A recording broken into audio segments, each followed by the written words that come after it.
Anandamai,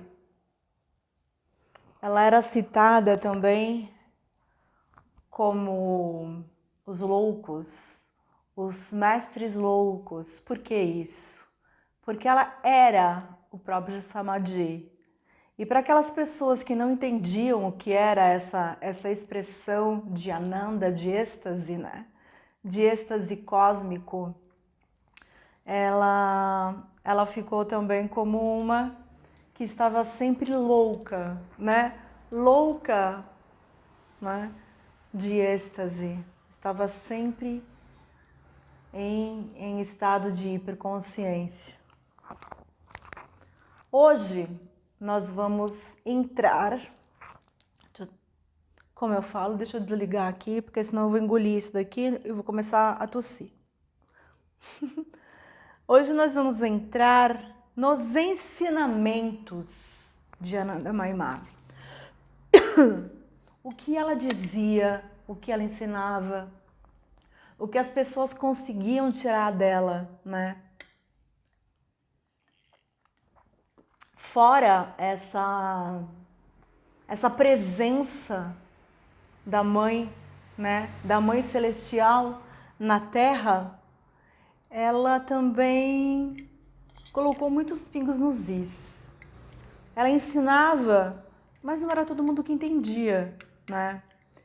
Então aqui, a minha Kula da Índia, os meus irmãos espirituais, me presentearam com um livro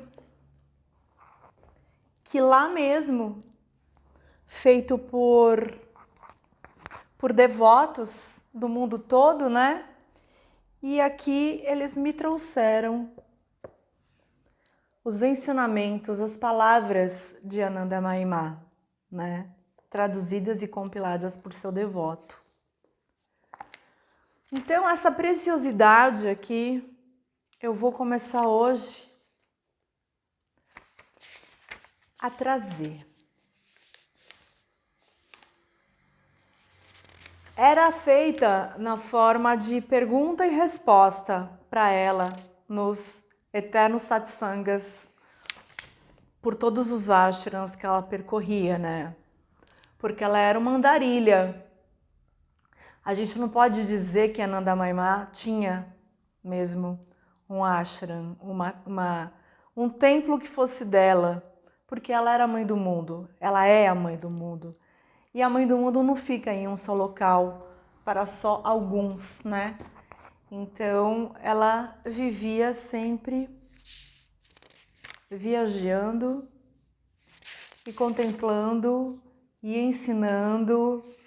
E isso tudo agora nós vamos entrar nos ensinamentos da nossa grande mãe.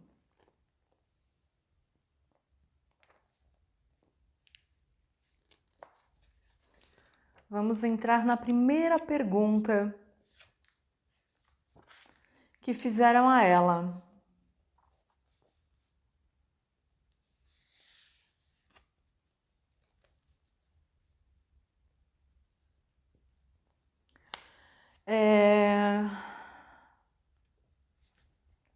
Um membro de uma família bem conhecida que havia se distinguido por ter dedicado sua vida ao serviço social, veio para o darshan. Darshan é a presença dela, o presente da presença dela, de Srimá, e perguntou: a capacidade de meditar vem da prática nesta vida ou é uma aptidão adquirida em nascimentos anteriores?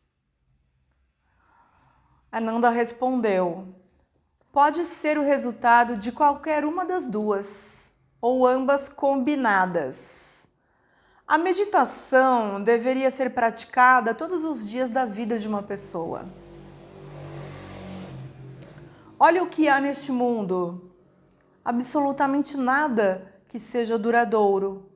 Portanto, dirija seu anseio para o eterno. Reze para que o trabalho realizado através de você, você como instrumento dele, possa ser puro.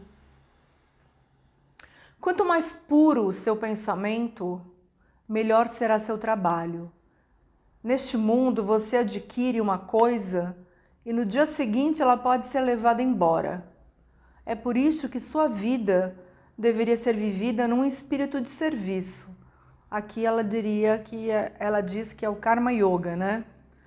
Sinta que Deus, quando ela diz Deus, quando ela diz o divino, quando ela diz sempre, quando ela se transporta e fala para o próximo Deus, é no sentido grandioso da palavra. Não é um Deus que pune, é o Deus, é essa presença cósmica celestial de pertencimento. É diferente do Deus que a gente aprende, né, por essas religiões aqui do Ocidente.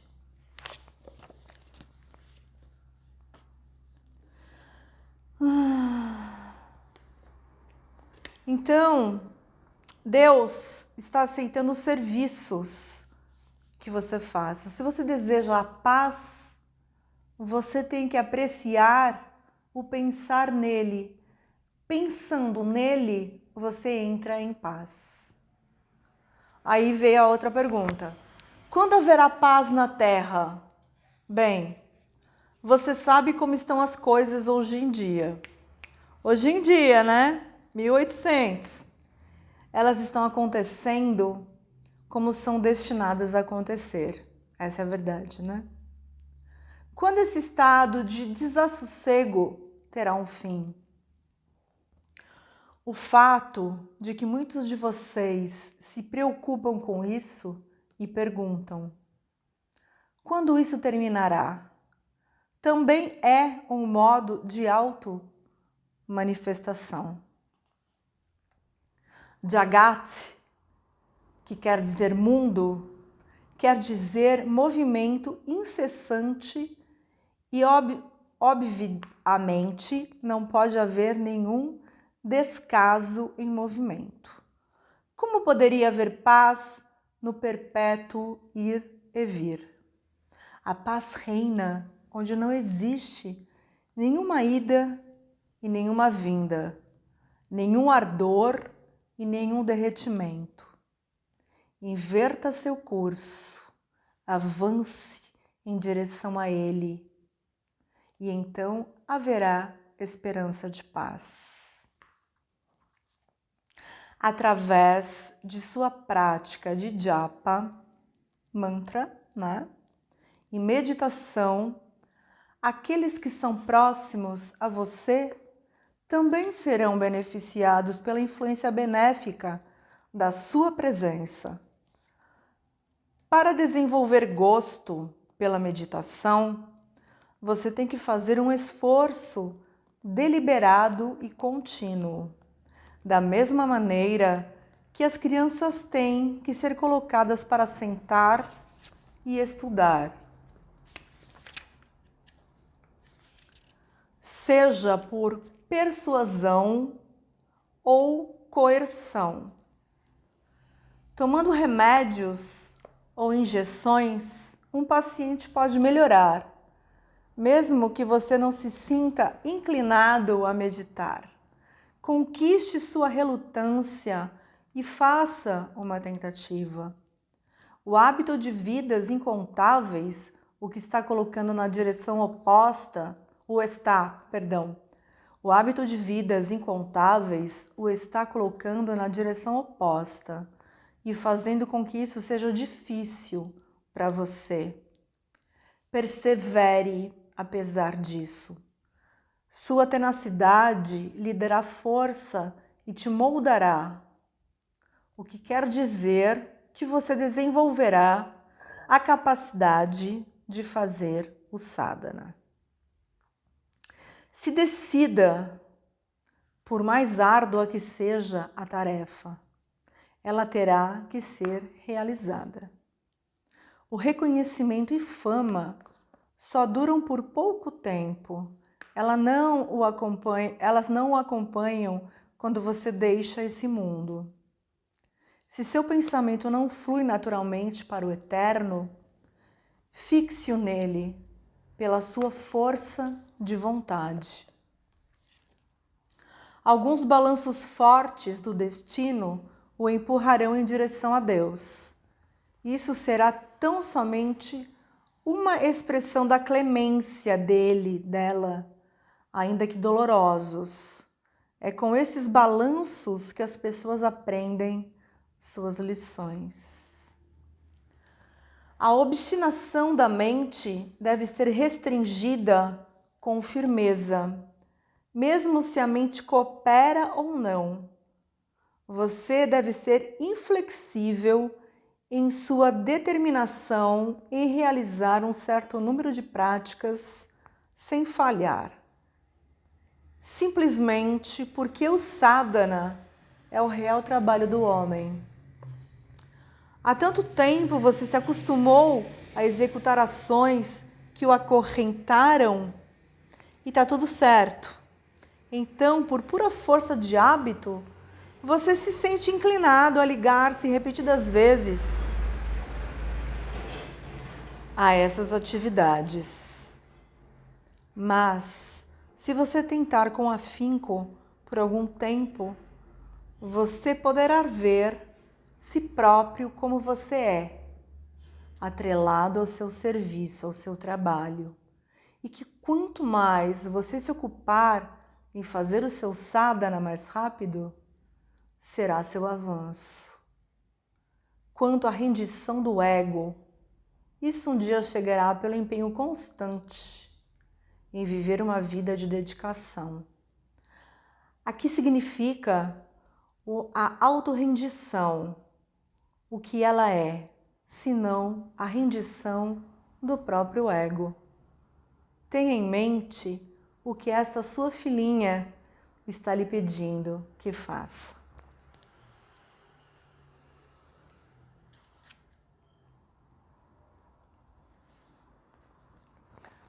Aqui, tudo que está nesse livro, nessa compilação, de conversas com a Ananda Maimá, muitas vezes, algumas palavras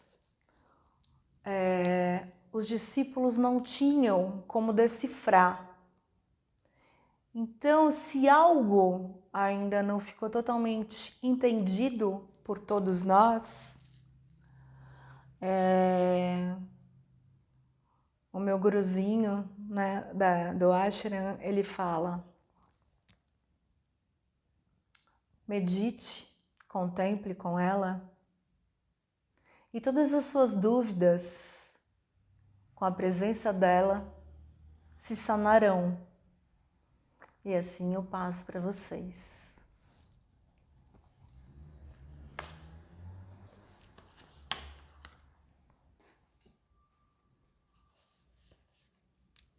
Um oficial do governo, isso foi em 1948, essa pergunta, tá? Um oficial do governo e sua esposa tinham vindo receber o darshan de Ma. Eles a estavam conhecendo pela primeira vez. Shri Ma respondeu a uma pergunta deles. Se você diz que não tem fé, você deveria tentar se fixar na convicção de que você não tem fé. Onde há o não, também há potencialmente um sim. Quem pode reivindicar estar além da negação e da afirmação? Ter fé é imperativo. O impulso natural de ter fé em algo profundamente enraizado no ser se desenvolve em fé em Deus. É por isso que o nascimento humano é um benefício tão grande. não se pode dizer que ninguém tem fé. Todo mundo seguramente acredita em alguma ou outra coisa. A palavra humano, que vem de man, de os, né? De man, men, homem, é derivada de man, mente, e ros, consciência, que denotam a consciência e vigília da mente. Isto mostra que o chamado natural do homem é para atingir o autoconhecimento. Quando as crianças aprendem a ler e escrever, elas têm que aceitar repreensão e censura. Deus também ministra no homem leves palmadas de vez em quando. Isto é nada mais do que um símbolo de sua clemência. Do ponto de vista mundano, tais palmadas são consideradas extremamente dolorosas, mas de fato eles provocam uma mudança no coração e conduzem à paz. Perturbando essa felicidade mundana, eles induzem o homem a caminhar o caminho da felicidade suprema. Claro que é verdade que o corpo humano vive pela respiração e, consequentemente, tem sofrimento. A vida humana, na realidade, a vida animal em geral, depende da respiração, que é um sinal de perturbação no equilíbrio universal. A criação inteira é caracterizada por esta perturbação. O processo de respirar implica no movimento dual, para dentro e para fora. E num período descanso entre os dois.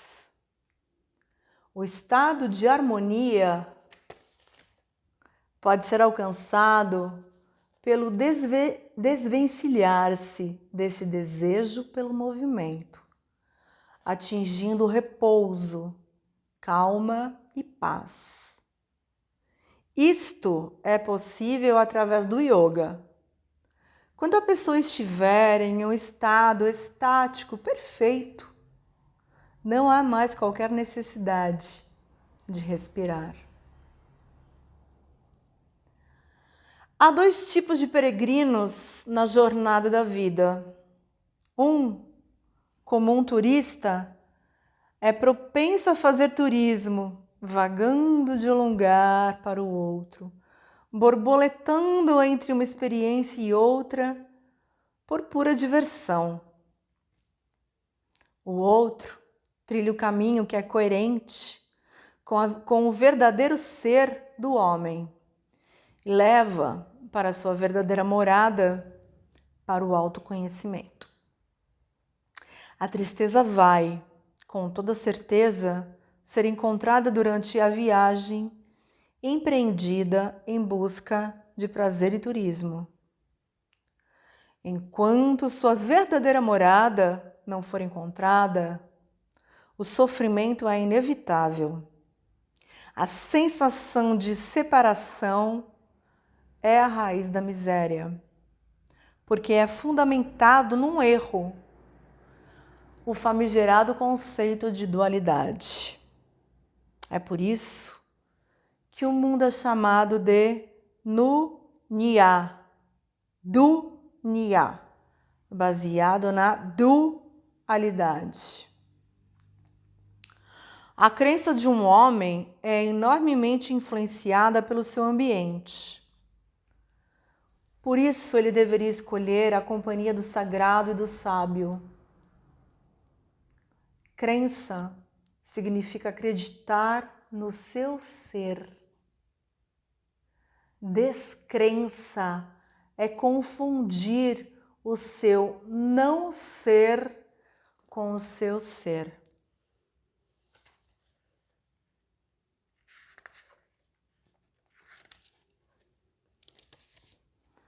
há instantes de autorrealização que ocorrem pela graça de Deus, enquanto que outras vezes pode-se verificar que ele desperta em alguns um anseio febril pela verdade. No primeiro caso, a realização ocorre espontaneamente. No segundo, se consuma através de tentativas, mas tudo é provocado unicamente por sua clemência. Olha aqui. O homem pensa que ele é o realizador de suas ações, enquanto que de fato tudo é administrado de lá. A conexão está lá, assim como a casa de força. Contudo, as pessoas falam, eu faço. Como isso é maravilhoso! Quando, apesar de todos os esforços, uma pessoa perde um trem. Isto não deixa claro de onde todos os seus movimentos estão sendo dirigidos? O que quer que tenha que acontecer a quem quer que seja, em qualquer lugar, a qualquer hora, é tudo previsto por ele. Seus arranjos são perfeitos. Existe uma eterna relação entre homem e divindade. Mas, no seu jogo, às vezes a relação está lá e às vezes é cortada, ou pelo menos aparenta ter sido cortada, mas não é bem assim. Uma vez que a relação é eterna, nunca existe o corte, nunca existirá. Observa tudo que a gente aprende, tudo que a gente está aprendendo, tudo que a gente já aprendeu, vem agora em conexão com tudo que ela fala. Mas, de novo, visto por outro lado, não existe tal coisa como relacionamento. Uma pessoa que veio conhecer este corpo que ela fala é ela, né? Disse: eu sou um recém-chegado a você. Ele recebeu a resposta: de fato, sempre novo e sempre velho. Ela tinha humor. Ela tem humor. A luz do mundo vem e vai. É instável. A luz que é eterna nunca pode ser extinta.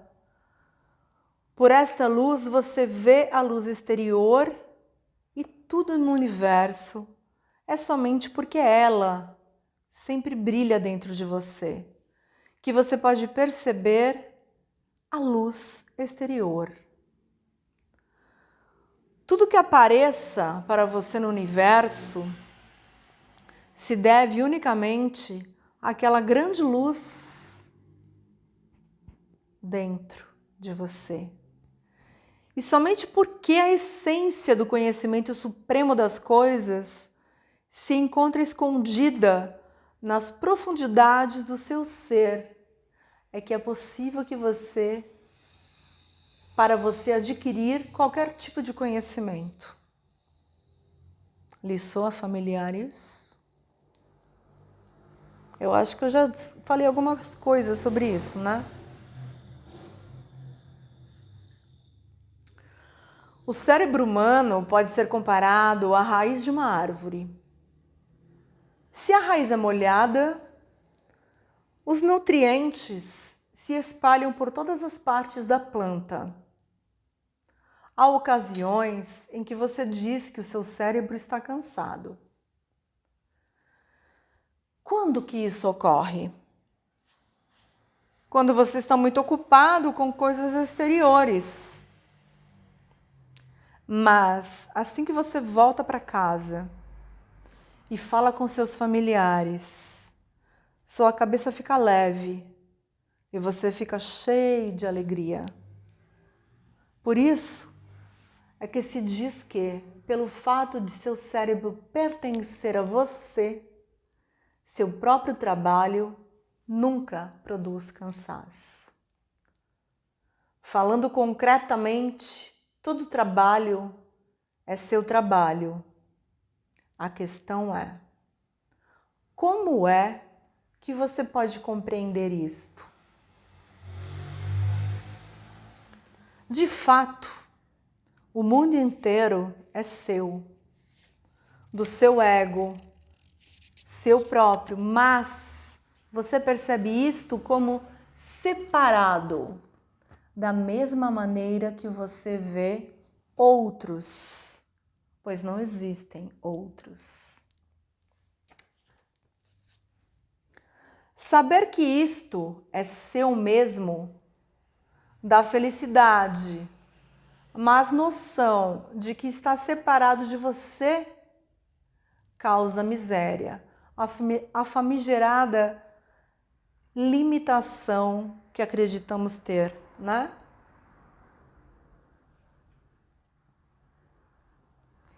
Perceber a dualidade significa dor, conflito, luta e morte.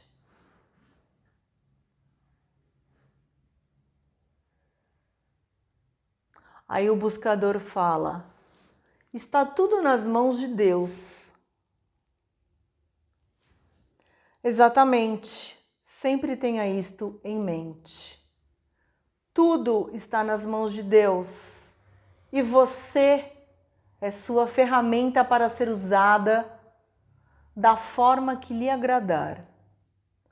Tente captar o significado de que tudo é dele e você se sentirá imediatamente livre de todos os fardos. Qual será o resultado de sua rendição a ele? Ninguém parecerá alheio. Tudo será seu mesmo, seu ser. Seja a separação derretida pela devoção ou queimada pelo conhecimento. Mas o que é isso? Derrete ou queima? Só aquilo que por natureza pode ser derretido ou queimado, no caso a ideia de que existe algo diferente do seu ser. O que acontecerá então? Você passa a conhecer o seu ser. Pela virtude do poder do guru, tudo se torna possível. Portanto, busque um guru. Enquanto isso, uma vez que todos os nomes são os nomes dele, dela, todas as formas, a sua forma, selecione uma delas e mantenha-a com você, como sua companheira constante. Aqui ela está dizendo, encontre um Ishtadevata, encontre uma divindade interior que você se assemelha e coloque, projete no seu coração, tá? Ao mesmo tempo, ele também é isento de nome e de forma. Pois para o Supremo é possível ser tudo e mesmo assim nada. Enquanto você não tiver achado um guru, se fixe ao nome ou à forma dele, que lhe atrair mais. É aquilo que eu falo de identificação, né? E incessantemente reze para que ele possa se revelar a você como um Sadguru. A palavra rezar aqui é naquele sentido de estar em conexão, estar em rendição com a potência máxima cósmica, né? Não é aquele negócio de, oh meu Deus, eu quero agora, né? É diferente. É o que eu tô falando, a tradução muitas vezes não fica perfeita, por não ter nomes na nossa língua, né? Que substituam em total realidade com o que ela dizia, tá? A bem da verdade, olha aqui, o guru mora dentro de você. E a menos que você descubra o guru interior, nada pode ser alcançado. Se você não sentir desejo algum para se voltar a Deus, atenha-se a uma rotina diária de sadhana, como fazer as crianças na escola, como fazem as crianças na escola, cujo dever é o de seguir um horário pré-fixado. Quando a oração não fluir espontaneamente de seu coração, pergunte-se: por que eu acho prazer nas coisas passageiras desse mundo? Se você almeja por alguma coisa exterior ou se sente especialmente atraído a uma pessoa, você deveria parar e dizer a si mesmo: observe. Você está sendo fascinado pelo glamour disto. Há um lugar onde Deus não está?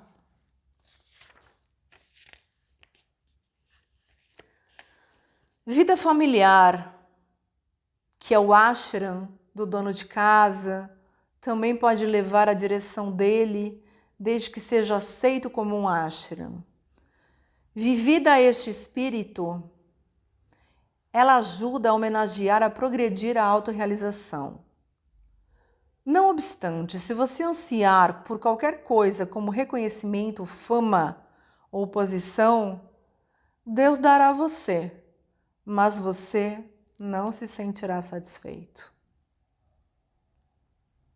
Esse encontro com Ele é estar nele, é um todo.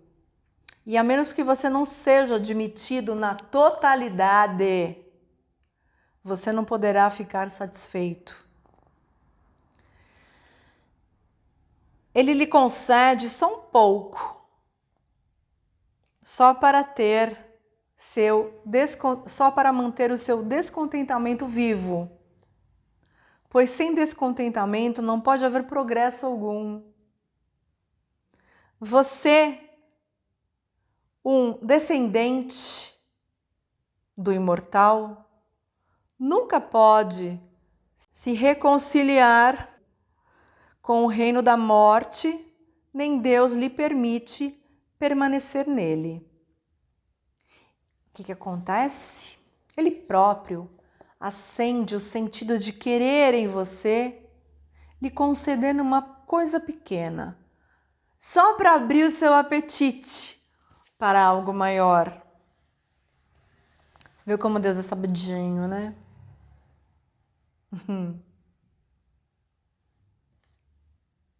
Este é o método pelo qual ele o incita. O viajante deste caminho acha isso difícil e se sente aborrecido. Mas aquele que tem olhos para ver pode perceber claramente que o peregrino está avançando.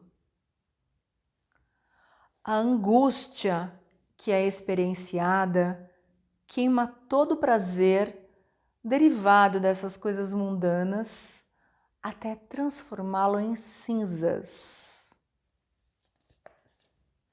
Isto é o que é chamado de tapasya.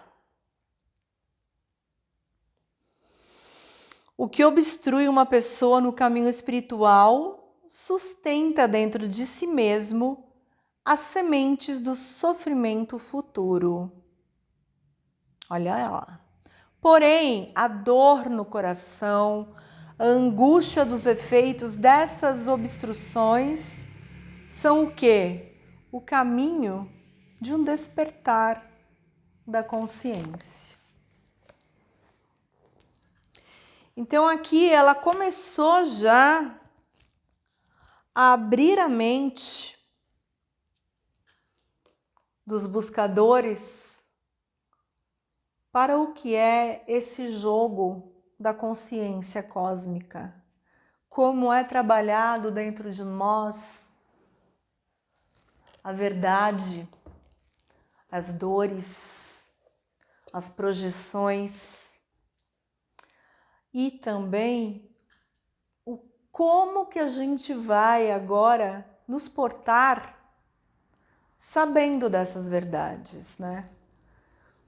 De que sim, existe esse jogo de pra caixa e vir marcha, que é essa projeção de luz, de contração e de extensão, né? Eu revelo para você, mas depois eu contraio de novo. Eu revelo mais um pouquinho para instigar mesmo a pessoa, para ela começar a entender quem é ela, né? Para ela começar a separar o que são essas canchucas, o que são todas essas brincadeiras cósmicas, para aos poucos sanar a dor e preservar e atingir a iluminação, né? Essa transcendência. E a Nanda Mai dizia isso como se estivesse tomando chá e, sabe? E que isso tudo é tudo muito natural. Será que vocês não percebem, né? Por que vocês estão demorando tanto para praticar, para meditar? Se vocês estão na dor, volte-se para o amor. Se vocês estão ainda com tantas projeções e identificações na matéria, né? Começa a olhar para o lugar que realmente é interessante, é importante. Onde existe vida, onde existe amor, onde existe luz. Onde existe a conexão, onde existe a revelação do que somos, né? É tão simples, mas ao mesmo tempo tão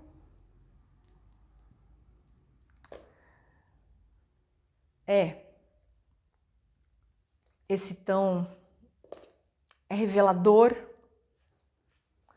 E quando a gente sabe da verdade, nós temos agora que ter um pouquinho ainda mais, sabe, de testemunho disso tudo e falar para nós mesmos: eu tenho agora uma obrigação, um comprometimento de me reencontrar, já que eu sei agora que eu sou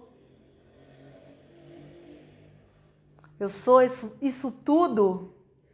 E por que eu vou ficar mendigando alegrias mundanas se eu posso ter a alegria universal, a real alegria, o pertencimento, né? É muito interessante.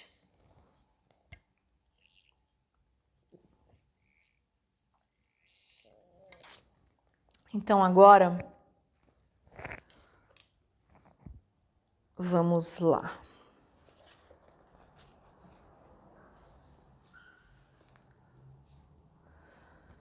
Uma menina jovem estava falando com Má. Ela disse: quando eu sento para meditar, eu não pretendo contemplar qualquer forma. Mas como é possível meditar no sem forma? Eu notei que às vezes, quando eu tento meditar, imagens de deidades aparecem flutuando diante da minha mente. Aí, Anandamai responde: qualquer imagem que surgir em sua mente é esta que você deve contemplar. Apenas observe de que forma Deus se manifestará para você. A mesma forma não serve para todas as pessoas. Para alguns, Rama pode ser muito útil. Para outros, Shiva, Parvati. E novamente para outros, o sem forma.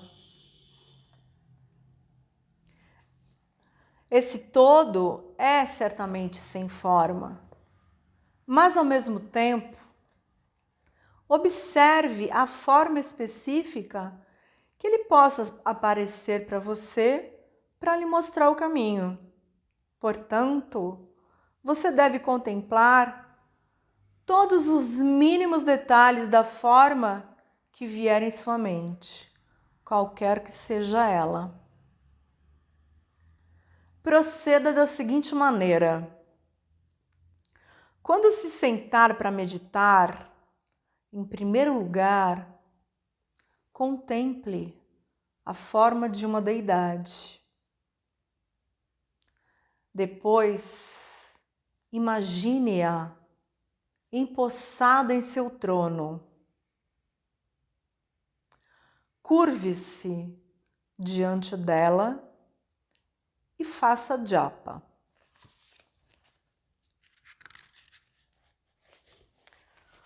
Quando tiver concluído o japa,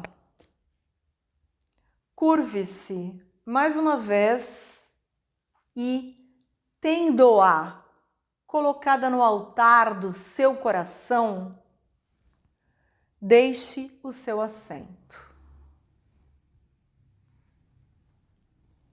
Esta, em resumo, pode ser sua prática se você não estiver apta a meditar no todo, em Brahman, em Kali. Esteja sempre convencido de que a toda hora, sem exceção, ele fará e estará fazendo o que é melhor para você. Reflita assim. Para me ajudar, ele se revelou a mim neste disfarce em particular. Essa potência existe com forma, assim como sem. O universo inteiro está dentro dele e permeado por ele.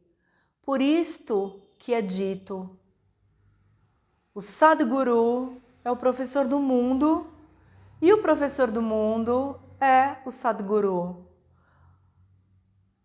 Ela é a mãe do mundo e a mãe do mundo é ela. O supracitado é especialmente dito para você. O mesmo não se aplica a todas as pessoas. Quanto mais você o contempla, mais rápido será seu progresso. Se qualquer imagem surgir em sua mente, é ela, da mesma maneira que ela também é sem forma. Marque o que vem espontaneamente.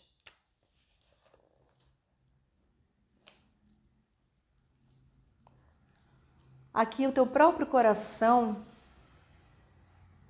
vai fazer transbordar essa identificação com o seu Ishta Devata, que é essa imagem que vem. E essa imagem ela é muito importante, porque ela vai ser crucial no processo da Diksha, no processo do batismo mesmo, para que você tenha o seu japa pessoal, o seu mantra pessoal, o seu nome, né, iniciático. E todo esse progresso que tem depois disso é muito intenso, é muito importante. Então, atente-se a isso. Deixe vir. Não crie obstáculos. Falar, não, acho que não é isso.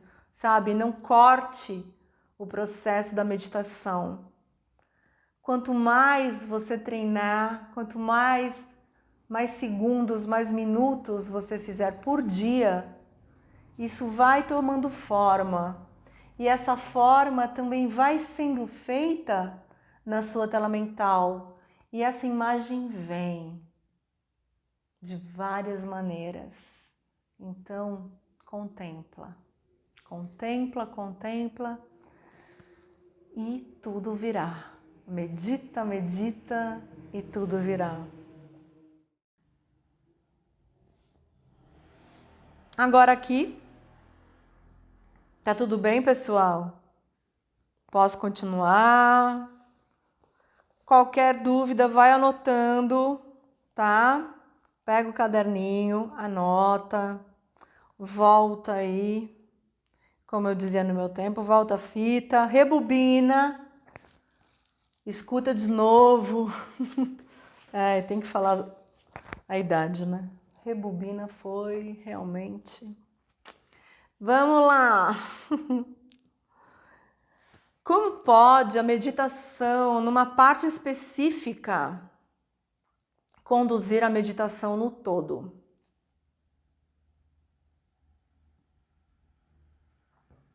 A pessoa pode se concentrar completamente num só aspecto? É dito que, quando a pessoa está absorvida em meditação, uma expressão gradual de consciência ocorre. E quando a mente alcança o que está além do conteúdo, de sua capacidade, ela espontaneamente se dissolve. Essa dissolução se chama laya, né? Então não há mais nenhuma meditação. Há o insight divino, jnana, a sabedoria. Alguns mantêm essa teoria. Como a mente pode tornar-se completamente expandida por esse método? É o que sou incapaz de captar. Aí Ma responde, quando a meditação dhyana acontece espontaneamente, só então é uma meditação real. Tem que vir por si só, sem esforço. Além disso, quando você diz que a mente se acalma, laya, de onde isso se origina? Aí o buscador responde, do ser, Atma. Nos Shrutis, na escritura, é dito que ela emanou do Ser Supremo, Paramatma, como uma sombra. Olha o que Ma responde.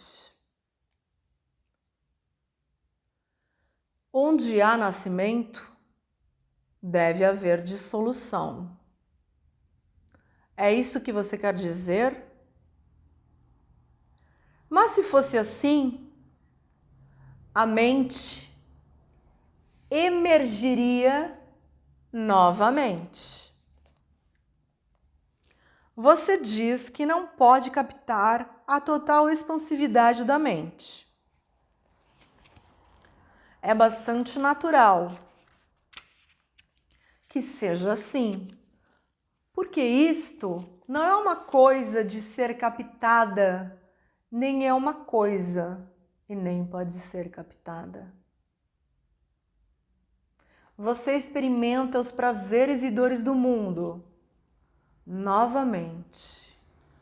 Você desfruta a felicidade ou prazer temporários enquanto está em meditação. Isto também é uma experiência, não é? Ainda assim, é de uma natureza ligeiramente diferente da anterior. Quando um homem diz que ele descreve ou refere-se a uma experiência após descer das alturas do êxtase divino do Samadhi. Isso implica que a ascensão e descida continua ainda existindo para ele. Caso contrário, por que ele usaria essas expressões? Mas também há um estado onde ascender e descender estão fora de questão.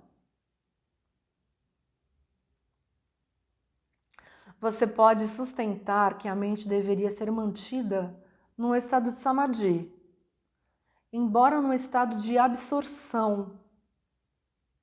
Caso contrário, como poderia essa pessoa, ao sair de samadhi, falar da experiência que teve naquele estado? E agora? Diz pra mim, pessoal.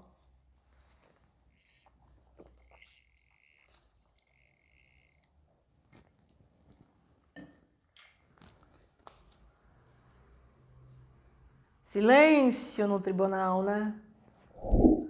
Você pode mais adiante sustentar que a mente dela é uma mente purificada.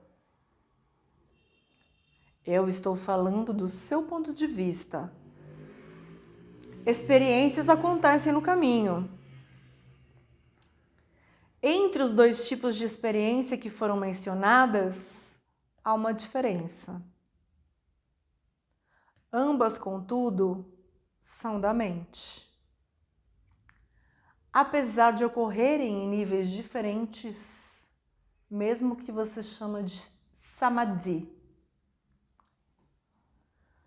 Porém, há também outro estado de ser, onde a pessoa não pode falar de ascensão e descida, e, consequentemente, tampouco de um corpo. Caso questões sobre o corpo ou a ação ou qualquer outra questão ainda surja, significa que este estado ainda não foi alcançado. Quando você diz que a mente se dissolve, laya, no que ela se dissolve? Aí o buscador responde, no ser, é claro. Ma fala, da mesma maneira que o sal se dissolve, assim ocorre com a mente. Essa é a ideia que você tem? De um ângulo particular de visão, isso pode parecer assim.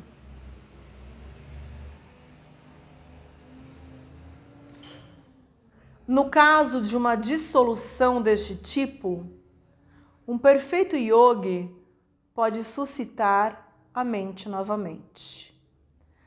Pode ressuscitar a mente novamente. O buscador fala, eu estava pensando em destruição absoluta. Nasa. Destruição, nasa, ou dissolução, laya? Ma pergunta. E Ma responde, nasa significa não ele. Na shua, shua, não ser. Isto seguramente é o que é chamado destruição.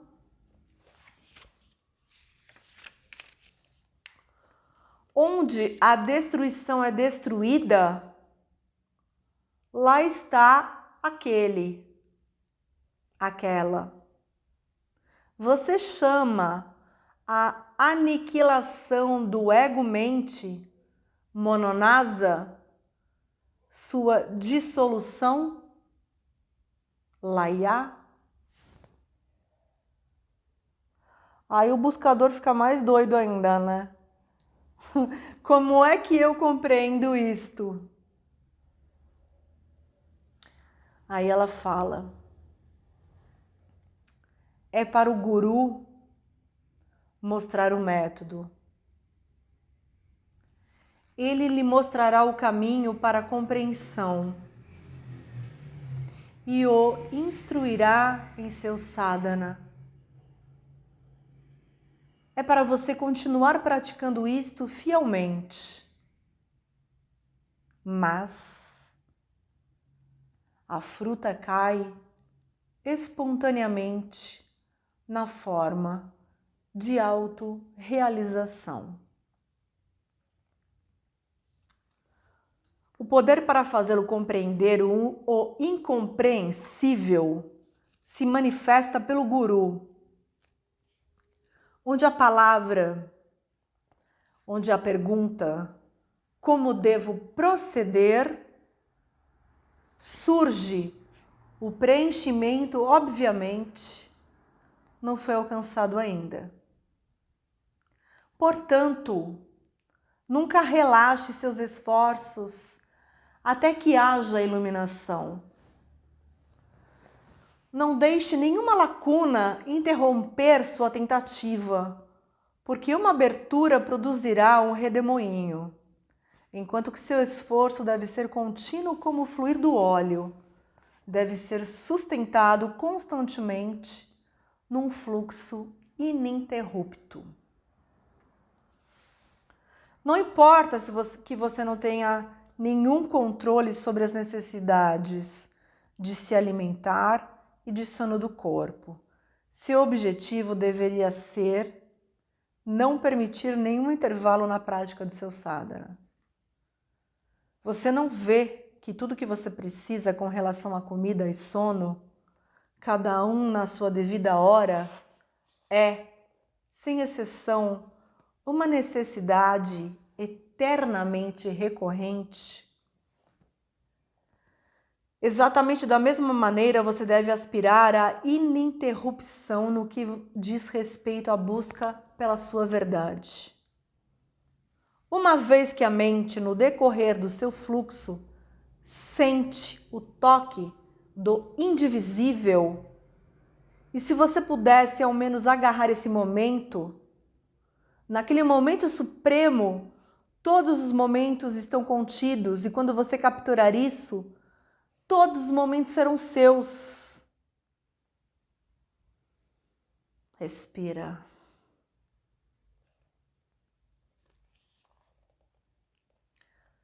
Tome, por exemplo, os momentos de confluência, Sandikshana, ao amanhecer, meio-dia e crepúsculo, nos quais o poder inerente do ponto de contato aonde o vai e vem se encontram é revelado.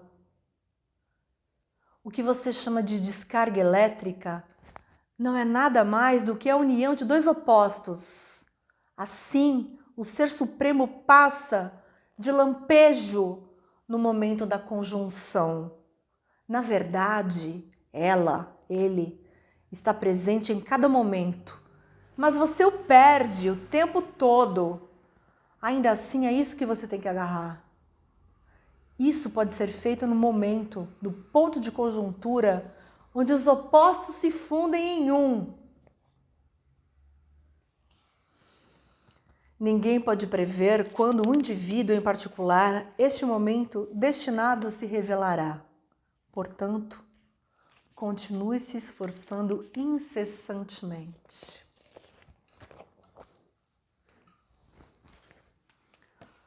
Qual é exatamente esse grande momento? Varia para cada um, de acordo com a sua linha específica de abordagem. O momento em que você nasce não determina e rege o curso de toda a sua vida. Semelhantemente, o que é importante para você é o momento em que você estará na corrente, que é o movimento do seu verdadeiro ser, o seguir adiante e, em outras palavras, a grande peregrinação. A menos que isso aconteça, A perfeição não pode ser atingida. É por isso que para alguns discípulos, o Guru fixa horários especiais para seu sadhana, como o amanhecer, o crepúsculo, o meio-dia e a meia-noite. Estes, normalmente, são os grandes períodos prescritos. É dever do discípulo levar a cabo conscienciosamente as ordens do Guru, que variam de acordo com o temperamento e predisposição do aspirante. Já ouviram isso, né? O mesmo método não serve para todo mundo. A maioria das pessoas podem não ter qualquer conhecimento acerca da combinação específica de fatores que são necessários para realizar a integração das facetas até aqui negligenciadas do seu ser. Por este motivo, é essencial obedecer às ordens do Guru. O momento decisivo se manifestará tão logo por sua atitude mental, assim como por suas ações. Você estiver pronto para isso. Então, tente seguir o caminho indicado pelo Guru à risca. E você verá como tudo simplesmente acontece espontaneamente. Dentro das 24 horas do dia, algum tempo deve ser impreterivelmente dedicado a ela, a divindade, a Deus. Se possível, decida-se por fazer japa regularmente com um nome ou um mantra em específico, sentando-se numa postura especial. E gradualmente aumente o tempo ou o número de repetições. Não há nenhuma necessidade de aumentar diariamente.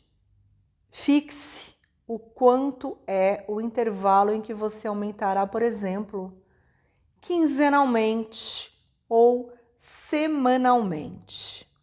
Dessa forma, tente conectar-se à busca de Deus. Onde quer que você esteja, refugie-se nessa presença. Faça dele a sua meta. Quando, em virtude deste empenho, você ficar profundamente imerso nessa corrente e ainda dedicar cada mais tempo a isso, percebe que é devagar, gente? Vai aumentando aos poucos. Você será transformado e seu apetite pelos prazeres dos sentidos externos, né, se enfraquecerá.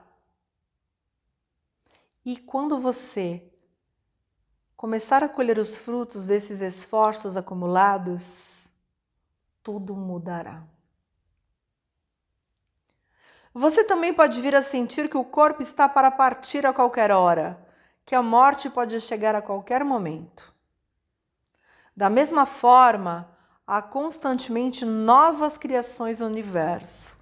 Assim também ocorrem reações mentais e psicológicas para o seu eu passar por mudanças constantes. Se você proceder da maneira indicada, observará que, como resultado, seus interesses exteriores gradualmente desaparecerão e sua visão se voltará para dentro.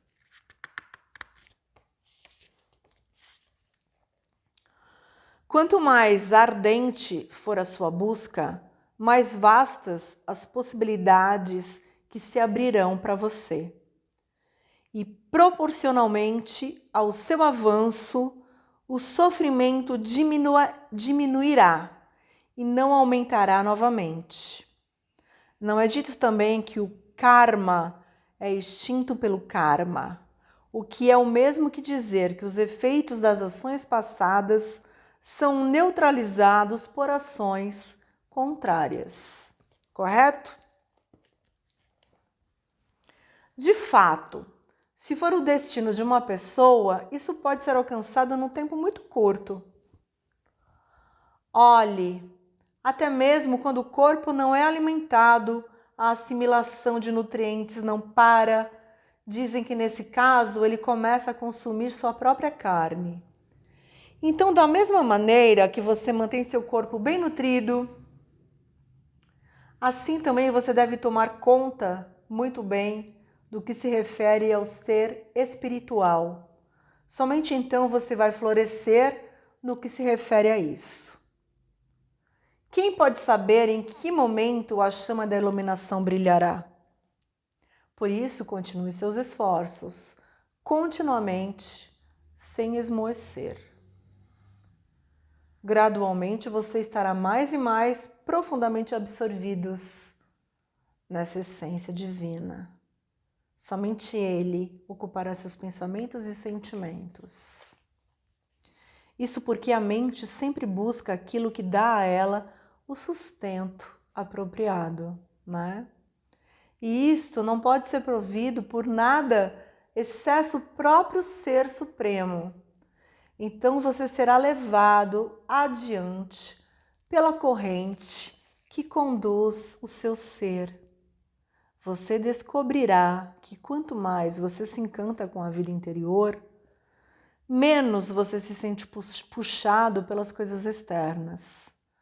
Consequentemente, a mente torna-se tão bem nutrida, com o tipo certo de alimento, que a qualquer momento a percepção de sua identidade com o ser pode sim ocorrer. No que diz respeito a Laya, se você se referia à dissolução da mente, naquele grande, né? Então o que você disse estava correto. Samadhi dejada não é desejável. Pelo contrário, você tem que permanecer o que é a mente, quem ela é. Pelo contrário, a mente se aquieta naquilo, no ser, no êxtase. Isto é o que você quis dizer? Laya pode significar tanto que a mente não tem para onde ir. Em outras palavras, que já não pode mais achar o seu caminho e, consequentemente, se aquieta em latência, como que se funde naquilo que é a autorrealização. E, consequentemente, não há possibilidade alguma da mente existir separadamente. Onde há autorrealização, como é possível a pergunta sobre se a mente é dissolvida ou não surgir? Simplesmente é, né?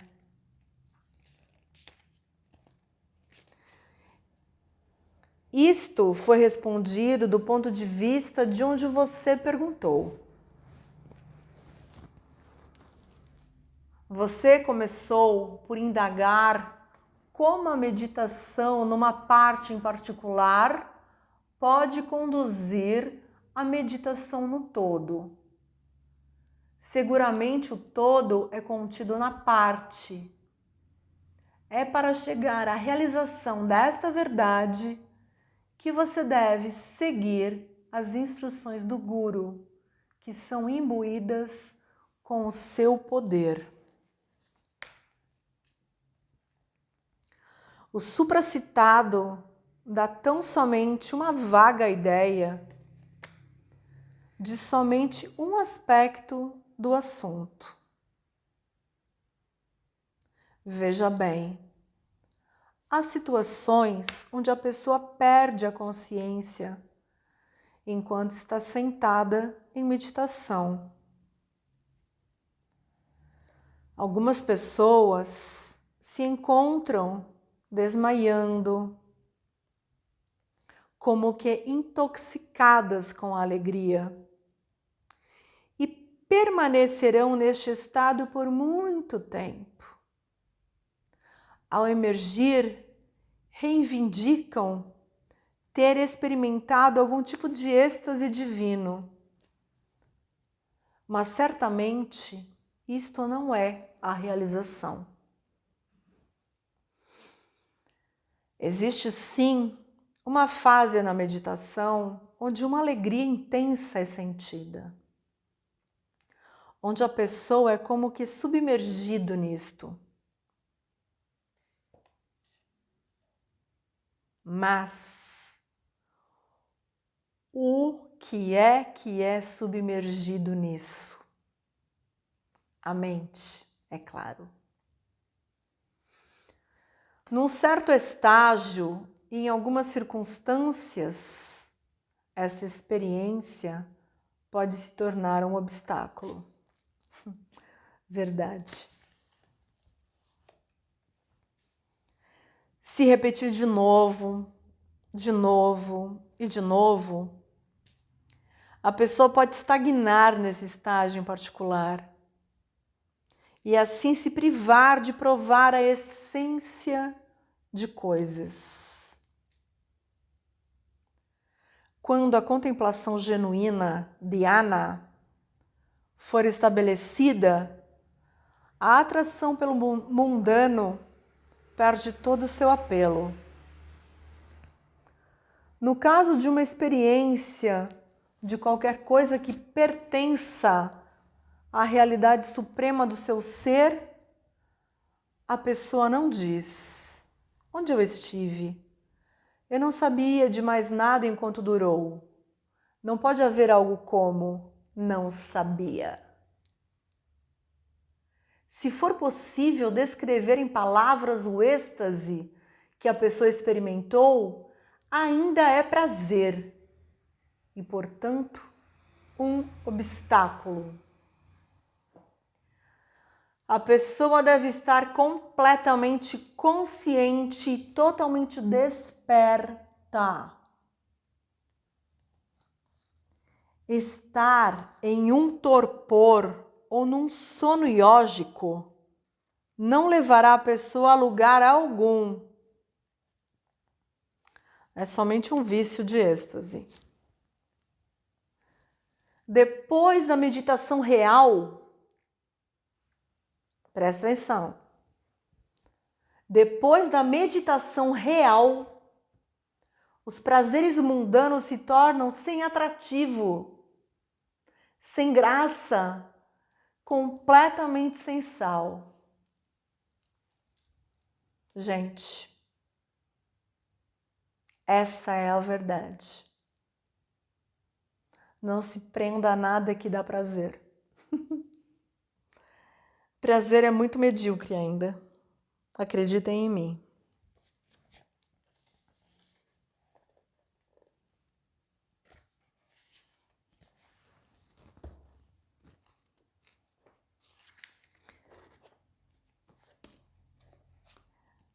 Eu vou dar uma parada aqui para vocês refletirem, tomarem uma água, anotar todas as perguntas que vier, porque é muita informação e todas muito importantes para essa guinada, para essa elevação mesmo em caráter experimental para a passagem vivencial disso tudo, né? Porque a Nanda Maimá, ela sabe tocar o coração, ela sabe ser forte, amorosa, mas ela também sabe ser dura no momento que precisa, né? Quem já presenciou-a sabe do que eu tô falando. Ela é engraçada, ela é a mãe em todas as suas formas. Então ela é a mãe que também puxa a orelha do filho. Ela é a mãe que diz não. Ela explica tudo de forma certa e muitas vezes sarcástica e dura. Ela não vai passar a mão na tua cabeça quando você precisa crescer no mundo espiritual. Ela vai até muitas vezes se afastar de você, se você continuar teimando pelo mundano, por boga, simplesmente, sem assumir um compromisso de crescimento e evolução espiritual. Ela se afasta mesmo. Ela nega até. Simplesmente desaparece. E ela dá a primeira chance para todos os devotos. Eu tô falando assim dos momentos de Diksha, né? Ela já fez várias Dikshas sobre o meu corpo, né? E é engraçado que esse primeiro momento que ela abre espaço em vocês, em todos nós, né? É um momento que ela dá a chance para a pessoa se permitir, né? Então é aquele momento de abertura daquele caminho que você não conhecia, mas ainda não é a revelação. Então, assim, é como os táttivas, né? Como aquela coisa de descer devagar, porque é a descida do poder. Mas ela, como é a mãe, ela é como é o todo, ela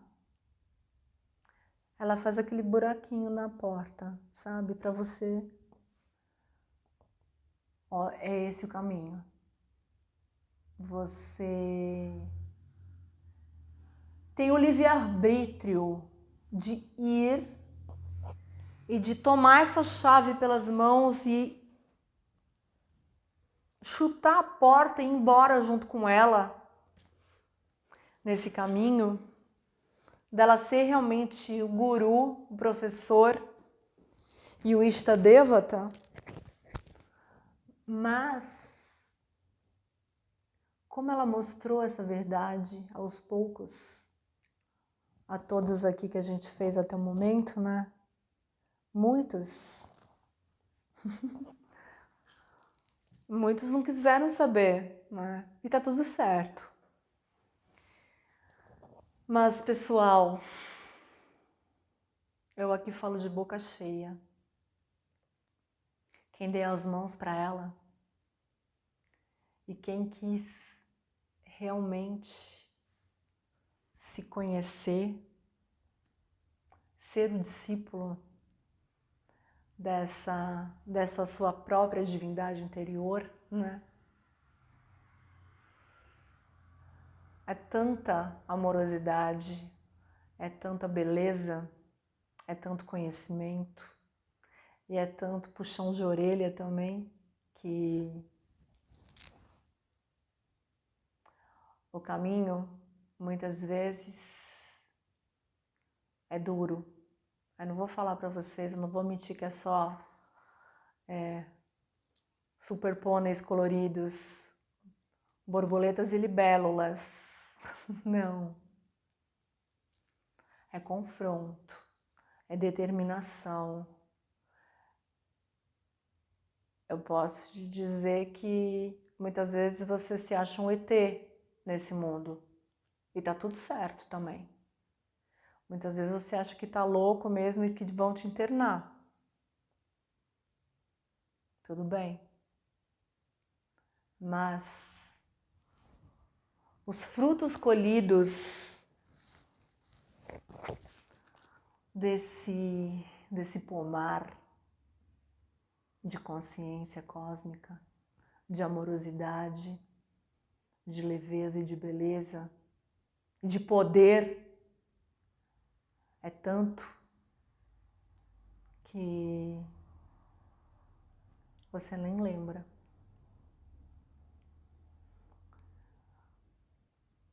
Tá bom, vai, você lembra. Tá bom, você lembra tudo que você passou sim, mas você lembra com gosto. Sabe o guerreiro no final da batalha? Por isso que tem Virabhadra, Sanatan, 1, 2 e 3. Porque somos todos guerreiros, né? Guerreiras. Que tá ali, todo estrupiado, sujo, com a espada na mão, com cortes no corpo todo. Mas aquela sensação de vitória, de jaya, de vitória, é descomunal. Aquela sensação de reconhecimento do terreno e de tudo, dos frutos desse confronto, não tem preço. É muito maravilhoso. Jaya Ma.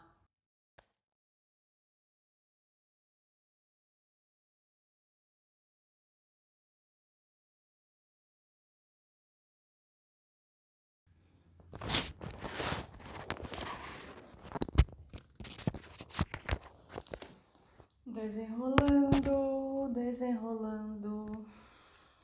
Se reconciliar conscienciosamente, Azor, é de volta.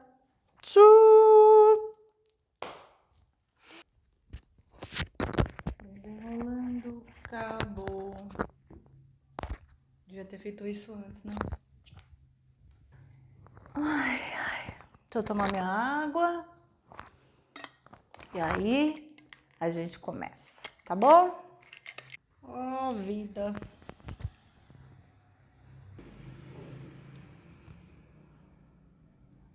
Realmente. Eu e esse cabo, Pronto. Ou não. Nossa. Ai, destrói o cabo.